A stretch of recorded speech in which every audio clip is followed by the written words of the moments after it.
Hello, everyone. My name is Erica Arrington. Today, I'll be presenting a journal article written by David Willoughby and Mary Ann Evans titled Thought Process of Acceptance, Compassion, and Regulation of Learning in University Students with Learning Disabilities and/or ADHD.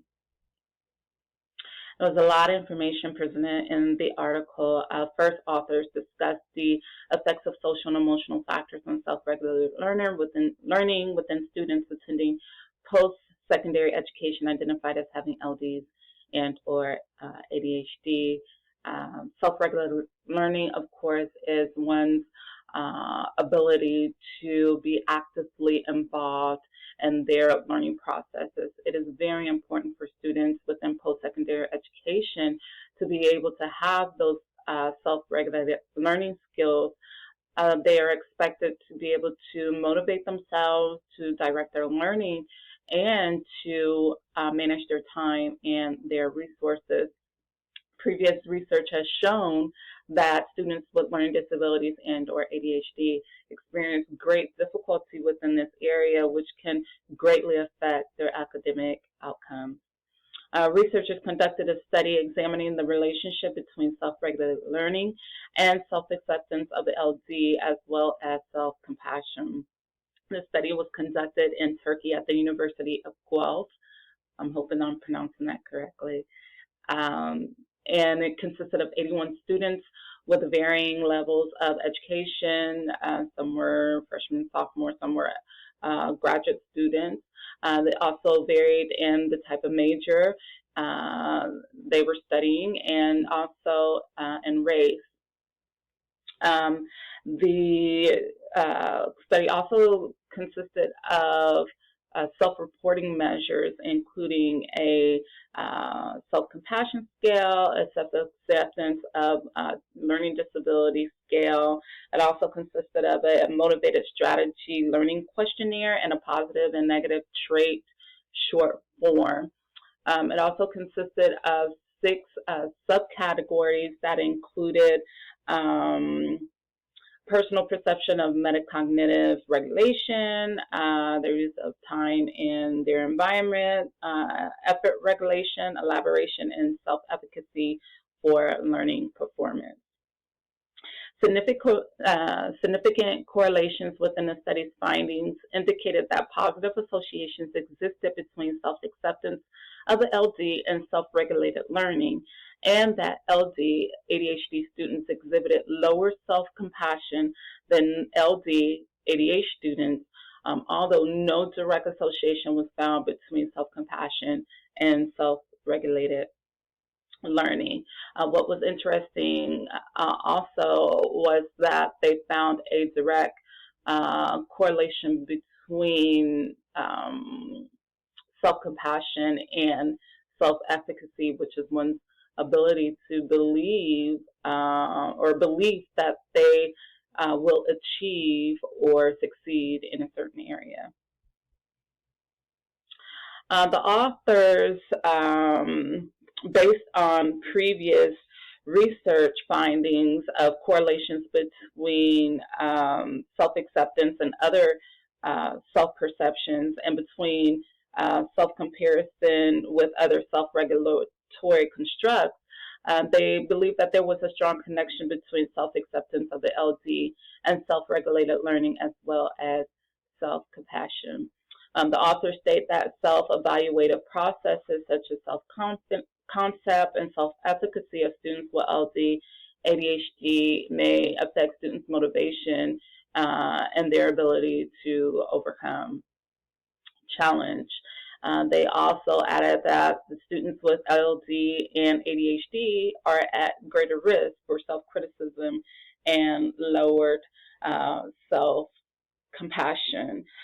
They believe that that having self-kindness and avoiding self-criticism, not being overcome with negative emotions, and practicing mindfulness, as well as relating to others that experience the same disability or traits, can help individuals overcome some of those difficulties.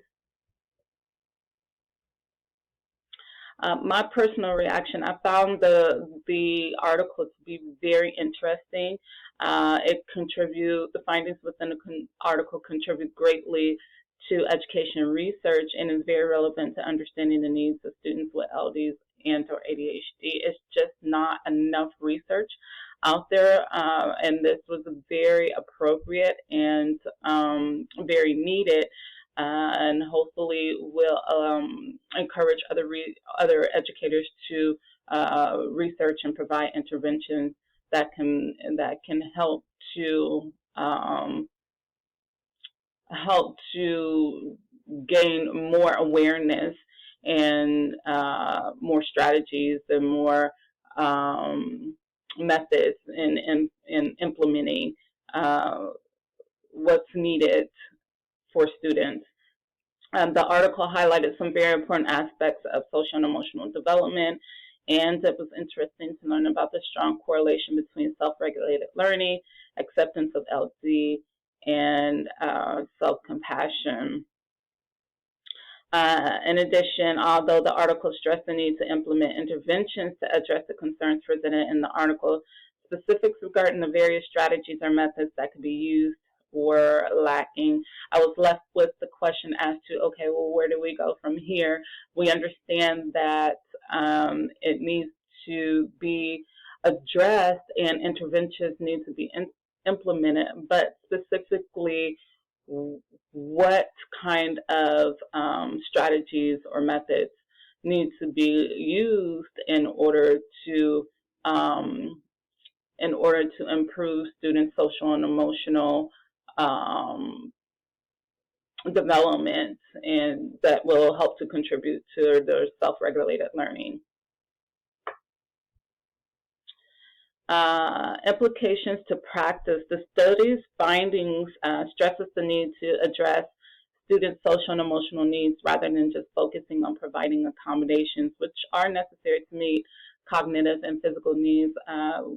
As more information is gathered and found, it is being discovered that social and emotional factors are at the very foundation of academic success.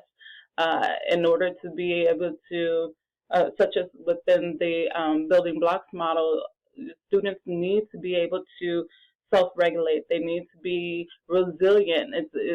They need to have their behavior controlled as well as their emotions in order to be able to move on to the next building block.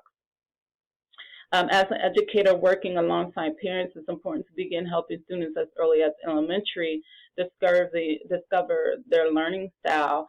Discovering a student's learning style can help can definitely help a student to be able to process and retain information more effectively and efficiently. This article highlights the importance to advocate for special services within schools and universities that focus on social and emotional learning and begin implementing interventions that focus on self-acceptance and self-compassion to improve students' regulated learning.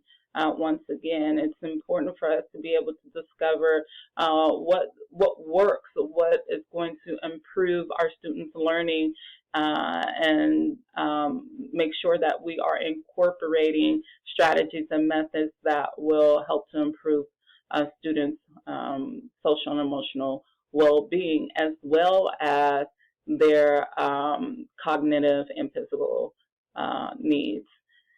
Thank you for joining me. I appreciate it, and take care.